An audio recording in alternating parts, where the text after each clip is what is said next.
Hi and welcome to Tabletop Gaming. My name is Charlie and today we're going to look at more miniatures games, and I'll tell you exactly why.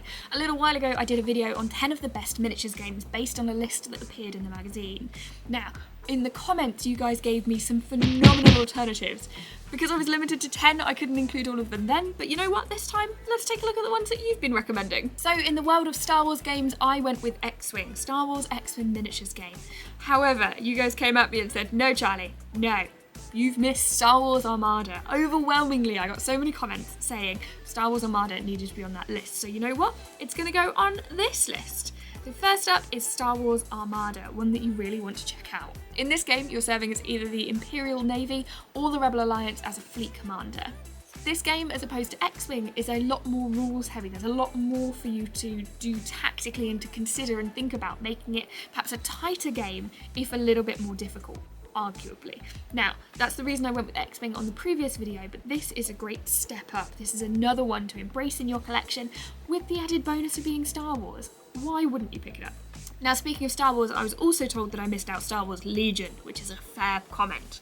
With that, instead of being up in the air like your previous ones, you are on the ground, boots on the ground, fighting for your survival and your right and for everything else that goes alongside battling. This offers you infantry battles unlike the others, and it adds something a little bit different. Plus, you get some key characters in there as well, so you're going to get Darth Vader, you're going to get Luke Skywalker, you couldn't ask for more. Now, in a similar vein, where you can have one hobby, Star Wars, and another, miniatures, and smoosh them together to get a great game, Marvel has done the same. There is Marvel Crisis Protocol, which also appeared in the recommendations. This one is going to give you some of your favourite characters as miniatures to play with, alongside some really tight gameplay as well that will keep you engaged and keep you happy as well. The nice thing about it as well is there are also additional releases that come out, so we can update and add more characters. So as I'm talking now, the new releases are going to include things like Viper and Deadpool, so you're never too far away from your favourite character, which reminds me, I need to buy Scarlet Witch. I am going to blaze through these because there were so many recommendations and I want to try and get through as many as possible, but one to consider is the Drowned Earth. The way this was pitched to me was post-apocalyptic involving dinosaurs. This sounds glorious to someone that played Horizon Zero Dawn for way too long. I'll admit to being totally suckered in by the dinosaurs. The fact, for example, that Conquest in their newest faction of the Droon have got dinosaurs that you can ride as well, so you'll have orcs riding dinosaurs. Yes, call me in, I'm in. 100% in. The game itself follows the sort of story as you'd love it to. There was a massive event that ruined the world, but nature began to then sort of reclaim it, and now you have this balance between nature and old civilization, and the old civilization holds secrets that you want to try and find as well. All incredibly interesting stuff. Also being added to our list is Hellboy. Now, I fully have to agree with this. We recently got to play Hellboy the dice game, which was great fun in itself, and that was just sort of like a sideline to the main game, if I should say it like that, because it gives you all the same sort of vibe and attack and fun that you get of it in a much smaller package. There's a video on that, you should go and check that out. However, the miniatures game itself is going to give you all your favourite characters, but as miniatures. What? With that, the gameplay is nice and simple. It's more of a game than sort of a war game, which many miniatures fall into the war game category. This one is less so, but it also is a great fun game. With that too is the one that I didn't know existed. How this got past me, I have no idea, but the Gears of War game. I was a huge Gears of War fan. I had the Gears of War exclusive Xbox that was themed around it. I still have that actually. No idea what I'm going to do with it, but it's there as a nice paperweight.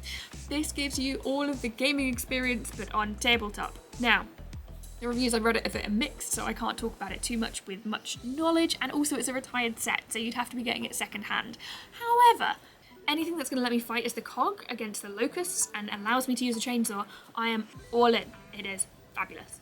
Then we had Mythic Battles Pantheon. Now this has recently headed back to Kickstarter, so be sure to check that out for any late pledges. But it is fighting in the form of Greek legends and, not legends, stories, lore, what's the word? You know what I mean. Those are sort of Zeus and Hades and all of those put together into one sort of miniature set where you can fight. Fabulous. Now in this one there's been a cataclysmic event that removes all the lesser gods and leaves the main gods sort of fractured and unable to retain their full strength as they did before. What that means is when things start happening they need to send their mortals to do battle for them, and that's where you come in. What you've got to think is Hades at less strength means he can no longer control the underworld correctly. What does that mean for those that then come spilling out? What are the impact of that? You're going to find out. You basically pick your god, pick your warband, and head into battle. Then we also had Alone from Horrible Guild. This one surprised me because for some reason my brain didn't connect that this was a miniatures game, which happens on occasion. When you have a game that's focused more on gameplay than what you get with it, sometimes you don't make that differentiation. That's on me. However, Alone is a great game where you're hiding your intentions. So you have almost a DM screen of what's happening. You know the monster's going to be in that room, but your fellow opponent doesn't know the monster's going to be in that room. We did a Have You Played on this in the magazine, so you can check that out online, but also we'll have a video available for you on that too, so you can make sure you check that out. In a sentence, it's an asymmetrical survival horror game, which is also basically a dungeon crawler at the same time. There's a lot to love about it. In a similar-ish vibe is Don't Look Back, which is another survival horror style game. Essentially, don't look behind you because you don't want to know what's going on. This is a cinematic experience where you're going to be controlling 4 heroes on a 3x3 base with an AI randomly generated horror figure that you need to escape from. If you like horror cinema, you'll enjoy this game, is the main logic between it. Then we have Vengeance, where the shoe is on the other foot. So you start as a bruised and attacked character who wants to take revenge on those gangs that have beaten him up. And you need to build yourself up to be able to take those on, to be able to fight them later. Fighting is very much at the heart of this. You need to try and kill the boss, and that's you're going to burst into their dens and fight them all and get your points for killing that boss. It's a great way to take revenge and probably a little way to deal with anger management too. So there you have it. There are 10 more miniatures games as selected by you on the basis of the last video. If you haven't seen that last video, be sure to check it out. Hit subscribe so that you can see more like it, and hit like so that I get a like. Thanks guys. With that, if you have any games that you believe are missed on this list, if there are even more, do let me know in the comments. I've loved chatting about this with you guys, and also let us know if you've played any of those on the list or would recommend or wouldn't, because I'd love to hear your thoughts. With that, thank you so much for watching. You can find a little bit more on us at tabletopgaming.co.uk for all of your tabletop needs, and I look forward to seeing you in future. Thanks so much for watching. Have a great day.